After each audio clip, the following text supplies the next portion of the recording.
I've been looking forward to this conversation. Very much so. Thank you very much for having me, and wonderful to be here at the Modern Elder Academy.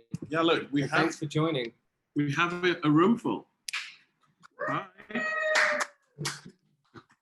The gang is here as well to hear what we have to say. It's good to see everybody. Hi. As Leslie said, Ben's the first person that we've had here on campus. He's also, I think, you said 21 years, Leslie, as a hotel professional, but you've been in entertainment, hotels, the care, I don't know what you'd call it, hospitality, really, since you were a kid, right? You could say that, yeah. Yeah, you could say that. My father had a hotel and my mother had a catering company, so there was absolutely no escape for me. Yeah. Yeah. And but you like, your first jobs were in hospitality as well, right? Well, I didn't tell you about the job where I was a Saturday boy in a shoe shop, or the job, or my paper rounds. But yeah, my first real jobs were certainly in hospitality. You told me the glamorous jobs. I told you the glamorous jobs. Go on, jobs. Tell us about the glamorous jobs that you had as a young man. At the age of 18, I decided to go straight into the workplace rather than continue with my education. That's the way I should always put it. And started working at London's infamous Groucho Club as a cellarman. I didn't do too well in my exams, so my mother's friend's son was a cook at the Groucho Club, and I'm not sure if you're familiar with the Groucho Club, but it's what Soho House based itself on. So it was a real kind of media hub of the 90s in London, and it was the coolest place. It was in the London. coolest place. Well, you could say that, but yeah, it was also the coolest all place. All of the cool kids went to the Groucho Club. All the famous people went to Groucho Club. Yeah, and that was really my university. I spent 4 years there as a cellarman, and then a bartender, and then as an assistant manager. Okay. Yeah. And tell us about the scene there. What goes on in a Groucho Club for a 22-year-old Ben? It was wild. I was there from the age of 18 to 22, and it was the time of the YBAs, the Young British Artists, and British fashion was going through the roof with new emerging designers like Alice Temperley and Matthew Williamson and Stella McCartney and Alexander McQueen. Music was on fire. It was the battle of the bands with Blur and Oasis. I mean, it was the greatest. I didn't realize this, but it was the greatest decade I think I've ever lived. Yeah. And it was wild. You know, I was a bartender at a place where the world's, not just England's, famous and glamorous people would come and eat, drink, and were certainly merry. And that ranged from like Madonna through to all kinds of different stars and talent coming through, actors, actresses, the whole scene, right? It did. That was a little later. I think the Groucho Club, the 4 years I was there, you know, I was bartending and I'd had, you know, Damien Hirst hurl himself over the bar and pour tequila in my face. I thought it was a rite of passage. It's called abuse these days. But, and, you know, got to know some incredible people and really was introduced to, even though I was from London, I was from the outskirts of London, I was introduced to this real incredible London scene, and I was very young, and I just took it all in. Cool. But you now kind of classify yourself more as a New Yorker, right? Not recently, but like in your heart, you're more of a New Yorker now? I do, yes. I was born in West London, but I moved to New York in 1998. So, and I lived most of my adult life in New York, being based in New York, and I identify with being a New Yorker.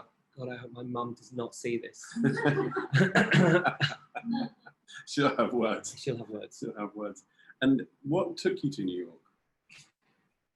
After the Groucho Club, I spent 2 years working at a place called the Met Bar, which was a bar in, I guess, London's first known boutique hotel. And the Met Bar was a very kind of famous bar. It was a tiny bar, but that was frequented by the world's most glamorous and the naughtiest. And we did an event at Saks Fifth Avenue, which celebrated British fashion. It was called Best of British or something equally as terrible. And Saks recreated the Met Bar within Saks Fifth Avenue, and I was asked to go over and kind of run the bar piece. And at that party, I met the legendary Amy Sacco, Bungalow 8 fame. And within 3 months, she'd moved me to New York, and I was managing her first place, Lot 61. Wow. Okay. And there's more to this story. We'll unpack it. More. Let's go from the past to the present. You haven't been in New York for the last few months, have you? Correct. That's right. Where have you been? You've been traveling around. I've been traveling around. Now, a lot of people who are in the room, I just want you to know that I had coronavirus and it's gone a long time ago. I've got antibodies. And so I had a really nasty bout of coronavirus in March and was very, very sick. And my lovely fiancée, Tansy, is blessed with an Italian passport, and I have a UK passport. So New York, as I'm sure you can imagine, was really grim in March, April, May, and June. And we probably left our apartment 6 times in those 4 months. And so we escaped New York in July, mid-July, and have been traveling around. We went to, I feel a bit guilty when I say it. We went to Ibiza for a month, and then we went sailing around the Aeolian Islands in Italy, and then went to Sicily and to Ischia and to Tuscany, and are getting tested all the time, being very, very conscious and aware. On behalf of everyone on this call, fuck you, Ben. Yeah. Fair play. Fair play. Seriously, so you've seen the whole travel industry, both in the States and in Europe. What's going on? How is, I mean, you mentioned Italy, first to lockdown, deepest to lockdown. What's happening from your perspective? Because you have this sort of meta travel perspective as well, right? I do. I've spent the last 8 years traveling the world with my now former company, and it was really enlightening traveling Europe this summer and seeing,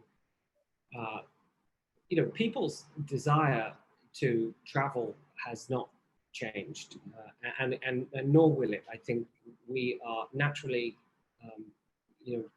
exploratory creatures by nature, and Europe was very well prepared. There was an enormous amount of local travel, so I think the travel patterns have just shifted, and I mean at all kind of socioeconomic, levels. But people were out and traveling, and things were busy, and people were very cautious. And I think it was interesting traveling in countries that, to some degree, trust their governments and would socially distance, and were being very conscious of the way they traveled. So that was great to see, and it was really encouraging. Was it a marked contrast to the States for you, if you could say that? Yeah, it was. There were testing stations everywhere. It was mandatory at certain airports. It was easy to do. There was a lot of access. Most of the time it was free. And in stark contrast to getting back to the States, where I struggled to find a testing site when I got back to, I actually flew into Miami when I got to Miami. Have you, and again, can you tell us a bit about the hotel life? AHotelLife. Of course, yeah. AHotelLife was in response to the downturn of 2008, 2009, when at the time, I can't believe I'm going to use this word, millennials couldn't travel, they couldn't even get jobs. And so nobody was speaking to young people about travel. And all the magazines, all the websites were kind of aiming at the bracket of people who could afford to travel at the time. And I found it really boring, even though at the time I wasn't traveling very much. I found all the travel journalism very, very boring, and the hotel reviews very boring. Because Condé Nast Traveler wasn't then what it is today. Travel and Leisure was not great. Departures was aimed at people who could only afford to travel a certain way.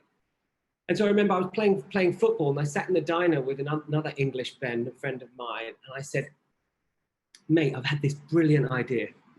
And I literally pulled out a napkin. I said, I'm going to create a travel website, which is just going to be very visual. And it's going to be, we are going to be the reviewers of the hotels.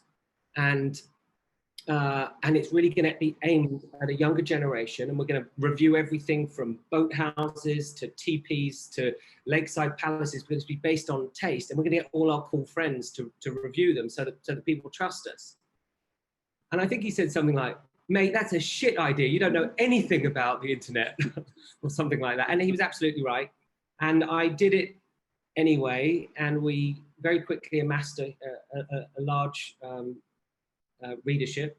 You've got almost like 250,000 readers, right? Yeah, 200,000 subscribers. It's all happened very organically. And to this day, we review hotels, guest houses, inns, and the occasional teepee. And it's and we also report on global, travel and lifestyle culture.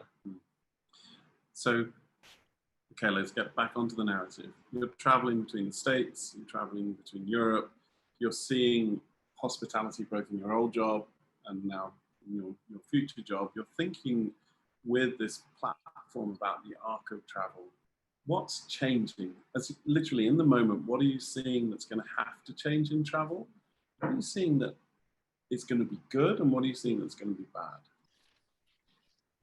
It's an interesting question, because I think, I'm going to talk about the hotel business for a second, because I don't think hotels haven't changed in the last 35 years. The introduction of the boutique hotel offered us a new experience 35 years ago. And everybody's very familiar with that experience. It's design driven, food and beverage driven, nightlife event driven. But we've changed. Our needs are now different. And I think the industry needs to change to accommodate those needs. And so I think we're going to see a lot more adaptability and flexibility in room types, in bookings, in business practices. And I think the industry, the travel industry at large, needs to change to accommodate the people we are today in this moment. Mm-hmm. And that is, people traveling as young families, people traveling as friends, friend groups, and a slight difference in the structure of hotel rooms. And does COVID impact, or are you just seeing that happen anyway? I think it was kind of happening anyway, but I think this has accelerated a movement towards a more adaptable industry. Having said that, I do think there are a lot of bigger hotel companies that are trying to go back to some semblance of normal. And I don't think that's the right thing to do. I think the thing to do is to learn from what's been happening, learn from the pandemic, learn from the social unrest and the Black Lives Matter movement, and really do something that accommodates a new era of the industry. And you're working on something. We'll come to that towards the end of this chat, because I'm really excited about your work there. Before we do that, let's go back to the early days. You're running the most cool clubs with the coolest kids in London. You get shipped across to New York. Then what happens? I wasn't the cool kid in New York. I put it that way. I was kind of brought down a few ranks, that's for sure. But then I was working with Amy Sacco, and those of you who don't know, Amy Sacco was kind of is a legend in New York and global nightlife, I suppose. She kind of created this thing called Lot 61, and then the infamous Bungalow 8, and she really, and dare I say this, maybe Bungalow 8 was the Studio 54 of its time. And it was, you never know who would be in there. It was gay, straight, black, white, rich, poor, everybody all piled in, and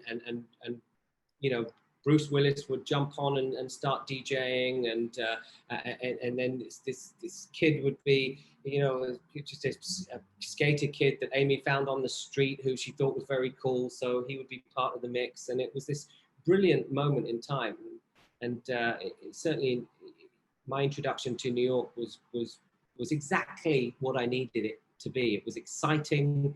It was so foreign to me, whereas I'd found London, even though London was glamorous, it was quite traditional, and so New York I felt was wild in the 90s, and I loved every minute of it.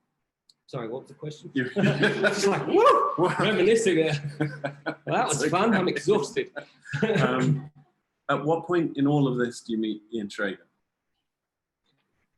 Okay. I was very fortunate in the late 90s in London. I got to know Madonna pretty well. She was, before she married Guy Ritchie, she was dating a friend of mine, and took a shining to me. And she was supposed to be working on a project with Ian in London, and they couldn't get the license for the venue. It was an old movie theatre they wanted to turn into a nightclub, and they couldn't get it licensed. And Madonna had told Ian about me. I know this kid from London, from this place called the Met Bar. He knows everybody, and you should hire him to do this thing. And it ended up not happening, but she introduced me to Ian anyway, and that's how I met Ian Schrager in 1999. Did you guys start to work together pretty much immediately from that point? We did. I was living in New York. I came back to London and helped him open St. Martin's Lane and Sanderson. And I was his runaround kid. Let's put it that way. That's the nice way of putting it. I was Ian's runaround kid, and would introduce him to people, whether it's PR agencies or model agencies or the celebrities or various, movers and shakers at the time.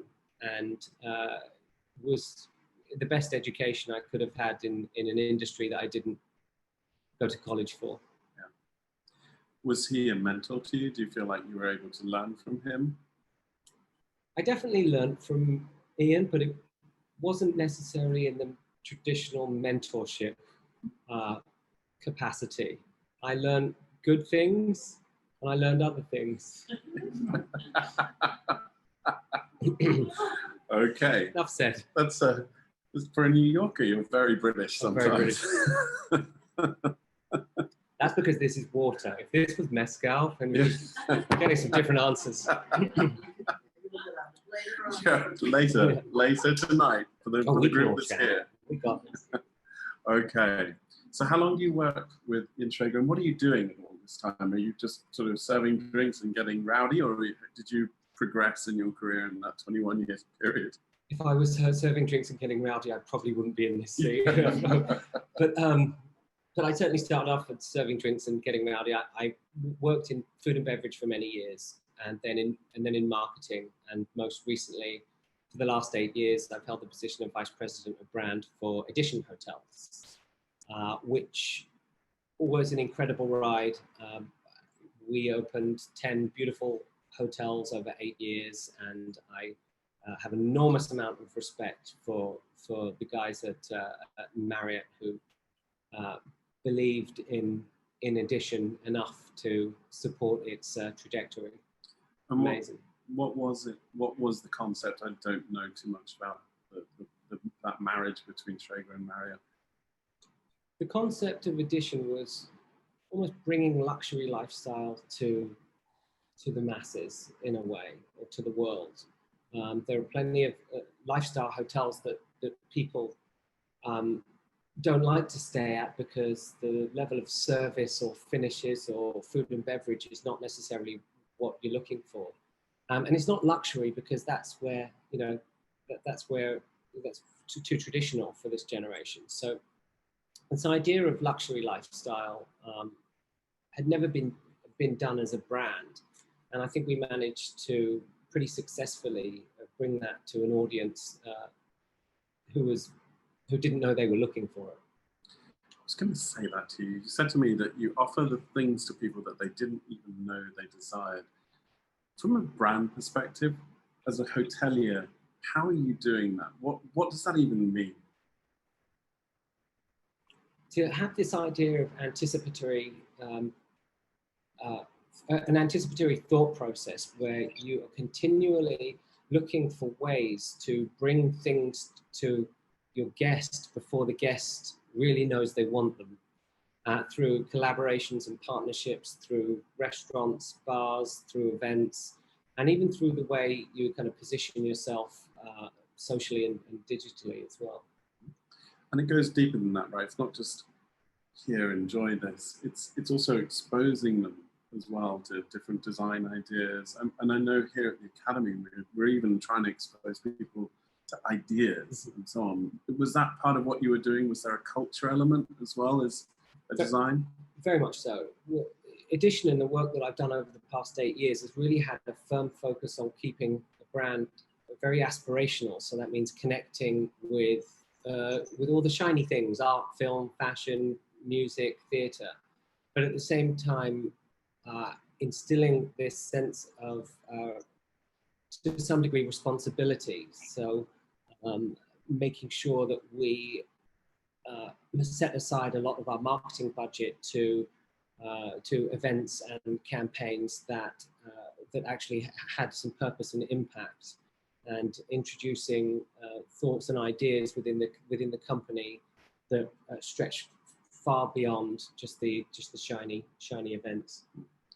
Super luxury and impact are not often good bedfellows. No, correct. How did that work for you? Good question. About 4 years ago at Burning Man, I bumped into this gentleman here, Mr. Chip Conley, and I was wearing something different than this. And I... Actually, you were wearing nothing at all. If you didn't hear that, Chip says you were wearing nothing at all. Yeah. And Ben's answer was like, just one finger. The first time I met Chip, I was wearing nothing at all, but that's for another time. This time I met Chip, and I was a little, I was dead set on doing something different with my life, and I wanted to do something with a little purpose. And I remember having a chat with Chip, and he looked at me like I had 3 heads and said, well, you're in the perfect place to affect change. So why don't you pick something that you have jurisdiction over, and try and change something within that within the arena, within the company. And so I thought about that for a second, and then I went off and had a dance, and then a few weeks later, I'd had an idea to start a campaign called Stay Plastic Free. And Stay Plastic Free was a campaign aimed at taking single-use plastics out of the hotel industry by using Edition as an industry standard, and offering all the resources that we had found along the way to the industry at large. And it was very challenging. It was challenging working with Marriott International. It was challenging working with the various ownership groups of each of the properties. But we were very successful. We managed to, our little campaign, not only rid of plastic in all Edition hotels, but we influenced and inspired Marriott International to rid of plastic straws and stirrers from all 31 brands, 7,400 plus hotels by the end of last year. So that's the thing I've done that I'm most proud of in my career, although I've been great on the dance floor at times. So, that I've been really proud of. And one of the reasons I feel really passionately about it. I have grown up in the industry in a very shiny, celebrity, focused industry, or the direction I've taken. But this part of my life, I really want to impact the industry in a positive way as much as I possibly can, and use my influence to do so. So you have this success from inside. Everything seems cool. Why did you leave? What happened? What made you feel like you needed to take a break? It's not taking a break. I was having some, as you say, some success at Edition, and we were opening hotels all over the world. I think there's still about 15 hotel pipeline, some great places. But it really didn't suit what had become my value system. And I had changed a lot of things in my life over the past 6 years, and the way I think about the earth and people and, you know, all the important things. And I realized that I have an opportunity to change direction and refocus my attention. And I'm very fortunate actually that I've partnered with two incredible women in real estate investment, and we are planning to, you know, hopefully raise the money and invest in and reposition distressed hotels with a new hotel brand that focuses on responsible hospitality, because I think the world needs some new champions in the responsible, sustainable hospitality space. For this particular audience, I want to rewind and then we'll jump into this idea. You felt some discomfort. There's this sort of tension around values. I'd love for you to explore that a bit. And let me kind of furnish that question so that you can actually understand why I'm even asking it. I think in midlife, a lot of us come to that point where it's like, this is uncomfortable. I'm no longer happy with the choices I made as a young person, whether I'm a man or a woman, or with the situation that I was put in. And I'm looking for midlife correction. And a lot of our purpose here at the Academy is to help people chart that next step. What were the signals for you? How did you even pay attention to that? How did you even realize that? Because for many people, it'd be like, dude, I'm senior, I'm well paid, I'm at the top of my game, just break it in. We're on this earth once, and we're living in some very divisive times. And if I'm not going to focus my attentions and contacts and expertise on actually doing something that's good, then what's the point? You know, it's really that clear for you? It was that clear for me. And what was the breaking point, or what was the decision point for you? When do you decide to sort of listen to that voice and say, I've got to strike out? Am I pushing you somewhere you don't want to go? You are, but I'm happy to do it. It's juicy. Go. Are we all listening? All right. Now we are. All right. Okay. So I was like many people furloughed in March for what was then 3 months. I was then furloughed again, and I was invited to a Zoom call with Ian Schrager. And he owns another hotel called Public in New York, which I'm sure some of you are familiar with. And I was on a call with some very senior people from around the world, and he invited us to suggest some ideas about how Public could survive and thrive in a post-corona world. And I suggested that we could, or he could, say, the world has spoken, we've listened, and we've decided to take a new direction.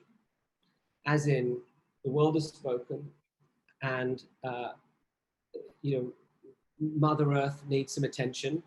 So we could focus on some of the things that the hotel could be more environmentally sensitive. The Black Lives Matter protests were raging in New York. And again, that kind of social unrest usually prompts people to course correct. And so I said, the world has spoken, why don't we change direction and focus on plant-forward dining, you know, no plastic, no waste bars and chefs, mentorship, stewardship program for you know, underprivileged students of hospitality. And he kind of shut me off and in short told me he was not interested in that direction. And so I didn't do anything immediately.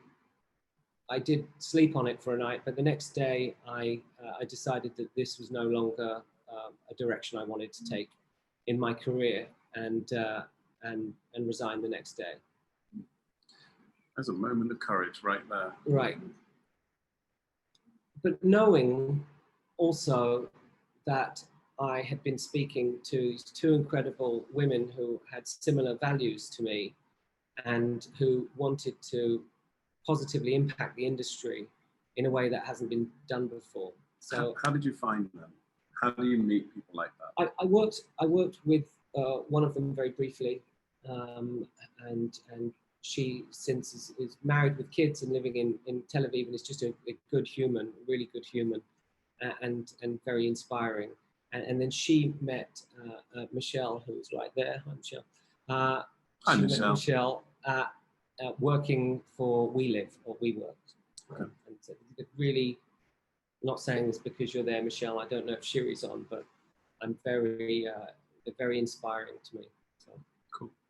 So the three of you get together, and what do you cook up? The future of the hotel industry. Let's go. Tell us about it. The idea is exactly what we were touching upon, is to create hotels that are for everybody in this moment. So that is every persuasion, every background, every age, as they are, as we are. So, and we're looking at cities. So these are not retreats. These are city hotels, 100+ rooms, with adaptable room types. So there can be friends rooms and workspaces, communal workspaces, as well as media suites for podcasting or just non-traditional meeting space, and a huge integrated wellness component, whether that's through the dining, the fitness, the gym, the classes, and then the kicker is the whole focus on responsible hospitality. So that's everything from community programs to no waste, no plastic, renewable energy, mentorship and stewardship programs, and doing what we can to really help influence an industry that needs it. So at the beginning of your career, you're a bit of a monkey, as they say in the UK. Will you bring any of the monkey into this as well, or is it going to be not an pretty expression serious? I know, but yes, if the monkey is the glitz and the glamour and the events and the nightlife and then yes, absolutely. Yeah, got to keep it sexy. Yeah. So it'll be fun and engaging and sexy, Yeah. and then also do all of these other things. I think one of the mistakes that a lot of people make when, and I have a lot of friends who are working on impact companies, and they're very good, but they're very boring. Yeah. And so it's got to be fun. It's got to be engaging. It's got to be aspirational. So that's what we're looking to do. Cool. So tell us about the brand. What are you actually building a hotel? Have you decided, you guys? Not yet. We're going to start raising money after the election. Okay. What we're going to do is after the Q&A, we'll queue up your the short sizzle reel Great. that you guys did that can give people a sense of where you're going. In terms of, so what we're really talking about is life transitions, and you're kind of in the thick of it, right? So at the Academy, we think a lot about transitions, about the movement from one state to the other.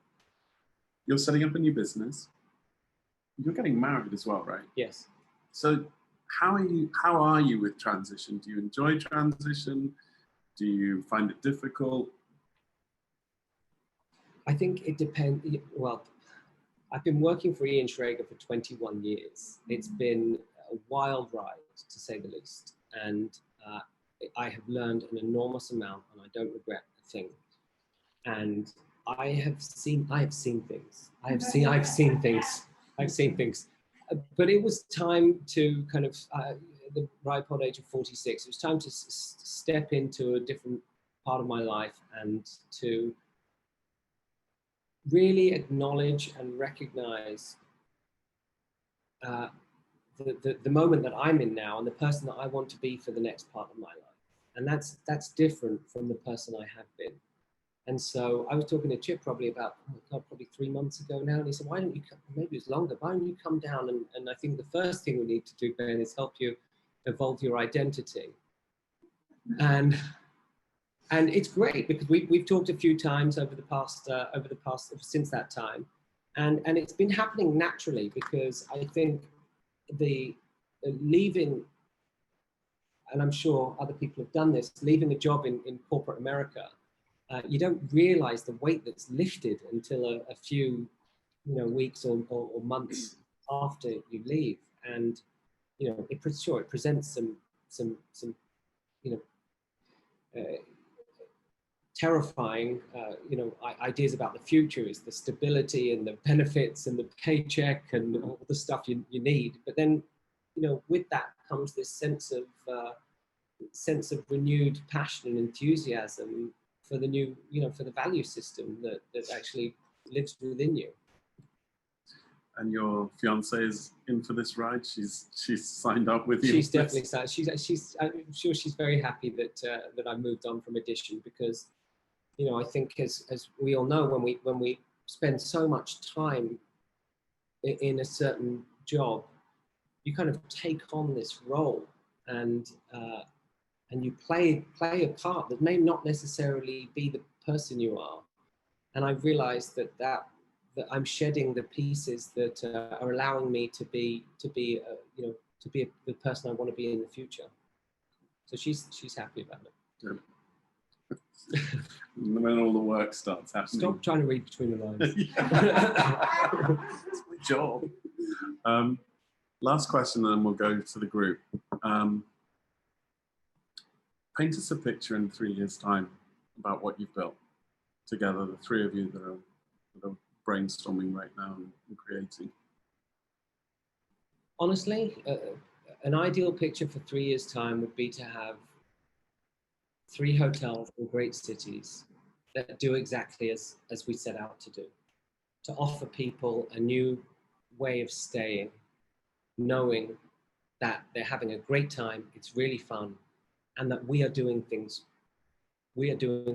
properly, and we've introduced better business practices. But more than that, I think if in 3 years' time we could have helped to influence the industry to adopt some of those better business practices, then that would be a success.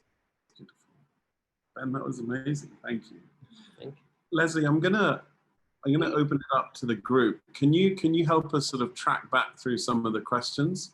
Yes, we have a couple of really good ones. So from Barbara Vance, she said, I've been in the hospitality world as a veteran, for a long time, and was furloughed in March. What do you think is going to happen to folks like me and the business as a whole? I know we have a few people in the travel industry, or used to be in the travel industry. So what does that look for the workers that want to stay in it? It's a good question. I think there are a lot of things that are going to happen. Business will come back.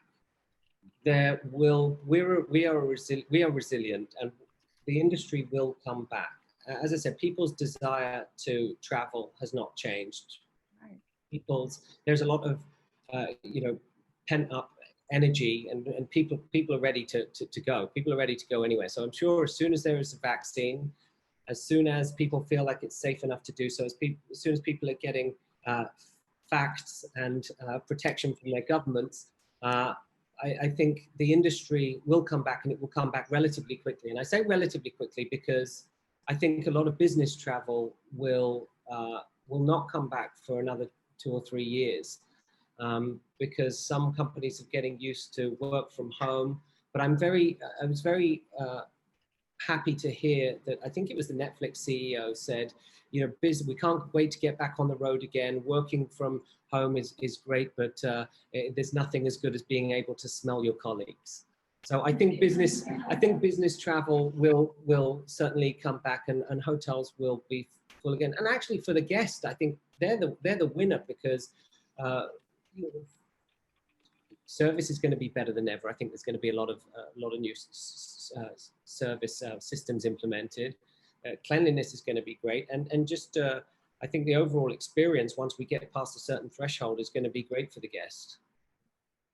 Thank you. Let's hope. I don't want to wait too long to travel again and stay safe. So another question from Linda Grubbs, who is our diversity inclusion consultant. She says, wondering, when you say for everyone, does that include people with disabilities? Absolutely, yes. I have a good friend, in a wheelchair, and I've had to think about that, and I have thought about that for the whole of my career. And it's not always easy, but yes, I think that's something that is really amiss in the industry, that could be that could certainly be worked on a lot better. It's a great question. Yeah. Can we ask Delph's question and then go up to Eve's question? And so Delph says, as a hospitality insider, what's a current practice or policy that you'd like to change once and for all for the better? If there's one thing you could change in the industry right now, wave a magic wand. I think the opportunities for people I would change. I'm very lucky. I didn't go to hotel school, but I managed to have some success in the industry. But I think that's rare. I think the majority of people that make it to executive level or general manager level or in the hotel business, they come to a graduate program that's fed from fancy hospitality schools. And not everybody can afford to go to those. So I think that's the one thing I would change, is the way that people are trained and mentored or stewarded through those programs. Great. And that's part of your plan, right? You're going to have like a mentorship model where you bring people through your hotels 100%. To get them to more senior levels. And that will be an inclusion, specifically inclusive program. Absolutely. Great. Yeah. Thank you. Who else do we have, Leslie? What else? So oh, sorry. Did you see one? Yeah, Eve's question.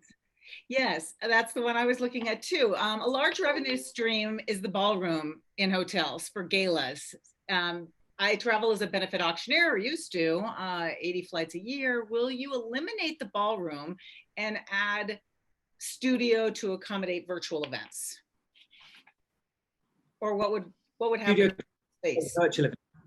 Okay, two questions there. A studio to accommodate virtual events, 100%. I think media studios that can accommodate virtual events, podcasting, photo shoots, absolutely. New way of doing business. As far as traditional ballroom spaces, that I think might take a while, depending on COVID and vaccinations, but I think it will come back. We naturally want to party in large groups. I'm still a big fan of the shower curtain in The Karate Kid. You know, when he had the shower. Yeah, I don't remember it. It's a good moment. It's a good moment. Yeah, it's very good for COVID. Might take a while for ballrooms. Yeah. Other questions, Leslie? Yes. Do you think that, and this is from Ariel Weedman, do you think that the hoteliers are ready and willing to reinvest their properties given the financial impact of COVID? I think it's a really interesting time.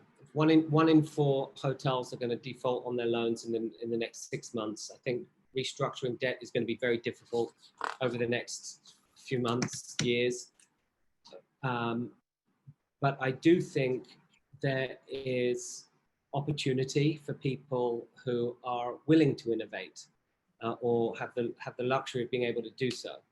I think the Wall Street Journal a couple of months ago said, if you take the emotion out of it, this is an opportunity that investors have been waiting for decades. So it's a really, interesting time. Does that answer the question? I think so. Yes. I mean, time will tell, right? Yeah, that does. Thank you. It is a real challenge, I think, and it really varies depending on what the portfolio is. To answer that question.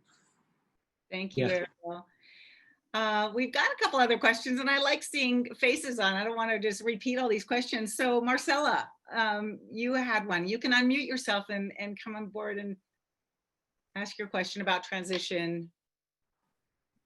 Can you unmute yourself? Yes. Hello. Can you hear me? Yes, we can. We can't see you, but we can hear you. Well, if you want to see pajamas, you can do it. Where are you calling from? Go, Marcella, go. Oh my God, are you sure? No, go away. Okay, yes, your question about. Hello. I'm from Costa Rica, but I'm currently in Playa del Carmen. I'm 42 years old. I don't have a job.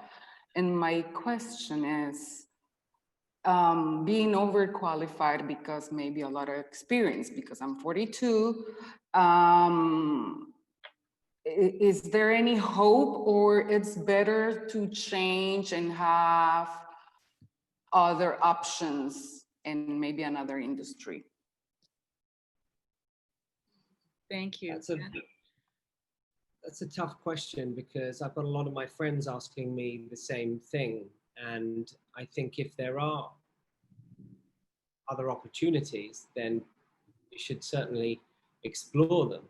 But if you, like me, are married to the hospitality and hotel industry, Yes. then I would have a little faith in that it will come back. And I'm not sure if you're in Playa del Carmen working or living, or, living in Playa del Carmen, but that's certainly a place that people will be coming back to. And I think as soon as certain restrictions are lifted, there is going to be a huge rush for people to travel again. And I think there's going to be it's going to be a sudden and burgeoning job market in certain places.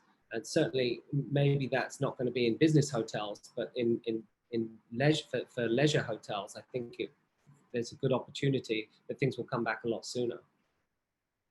Marcela, we often talk about what is your mastery here at the Academy, and it's interesting to think about what is it that you've actually mastered and how might that transfer elsewhere as well. I know that it's hard when you're focused in one industry and trying to make something work. What was your line? What were you involved in the hotel industry, Marcela? Thank you for asking. Well, first, my passion is service, and that's something like you were saying. It's going to be difficult just to go other path. And I did operations and luxury experiences, designing luxury experiences and operations. Okay. There seems to be a lot of transferable mastery there for you to explore. We all wish you luck. Thank you. Eddie, do you want to ask your question? Eddie Heinz? You'll just have to unmute yourself. Sure. Yeah. I guess my question is, will anything really change as long as we in the quote hospitality industry are always are basing our business on pleasing our investors versus basing our decisions based on taking care of our employees, proper training, benefits? It's a very good question. I think we're going to have a fractured future with regards to investor relations. And I think the most successful will be those that manage to partner in somehow with their investors in the future of their brands or their properties, which is not or wasn't in a pre-COVID world, often the case. But I do think there is opportunity to do so.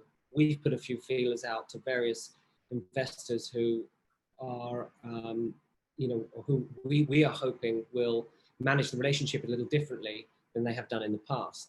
So, I mean, you can only hope that that there is a bright and slightly, different future with those kind of relationships. Rebecca has a question for us too. Thank you. Rebecca. Actually, I think I was with James Murphy on regarding OTAs like TripAdvisor. James, are you still on the line? That's a good question. I am. Rebecca, oh, sorry. Oh, I'm sorry. No, Rebecca, you can go first. Go ahead, James. We got you now. Go on. Bring it out. My question is this, the powers of the OTAs to make reservations at hotels, as well as I'm in the hotelier sector as well as the vacation renter sector. And they have an awful lot of power in terms of who they drive to your establishments. and it's almost as if they force you to race to the bottom in terms of discounting and that sort of thing. So both of my companies, I strive to really accentuate the uniqueness of our properties, of the services that we offer, and the experiences that we bring to people. And it's really a struggle sometimes to be able to sell that uniqueness, but still stay within the platforms of the OTAs, particularly with increasing service fees and their willingness to just throw us under the bus, to make a reservation. So I was just wondering if you had any feel for that. When you look at Airbnb as an emerging player in the OTA business, as well as Google, they're kind of looming out there as well. Firstly, James, I've just got to compliment you on the room you are in. That's a well, the color is not this. It's more of a salmon color. I don't know how it's transmitting to you, but it looks like a mustard yellow. It looks like baby diarrhea all over the wall. That was my thought. Yeah. It's taking me back to my acid house days.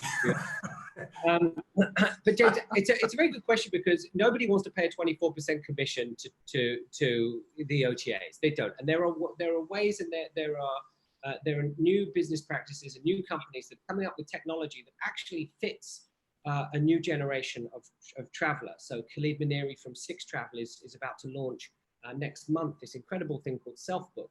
And I know there's a lot of people doing the same. Now, it's going to take a long time for people to wean themselves off the OTAs to a more kind of direct booking platform. And everybody needs OTAs to a certain degree, obviously. Yes, but absolutely. I agree. There is new technology and new innovation coming really quickly that's going to give some of these a run for their money, if for the right businesses. Airbnb is a whole nother story that I don't know much about, but somebody over here might. Yeah, so we know. But I think Airbnb is the greatest threat to the hotel industry. I think it has far surpassed the innovation that the hotel industry could ever create. And I think that's why this idea for adaptable room types will kind of almost, or hopefully, to some degree, save a portion of the industry that Airbnb is just gobbling up. Because my friends with families or friends who can't afford or want to spend $600 for a room, they need options in a hotel rather than feeling like they have to go to an Airbnb. So I think the idea of adaptable room types will kind of challenge that. I don't know whether that answers your question. I was still distracted by this. No, it does, because the whole idea of space and whether it's a vacation rental or a hotel is really it's pliable, it's malleable, and yet they're very distinct. Yet they seem to be coming together, the two industries, and so the Airbnbs are expanding to cover that, as well as some of the other platforms, and so I'm seeing it as a well, it's an obstacle in order to, particularly during COVID, particularly with the hotel, we're down probably 50%, and so we really rely on the OTAs, and so the developing programs, new technologies, that sort of thing, it just doesn't seem to be out there on the horizon.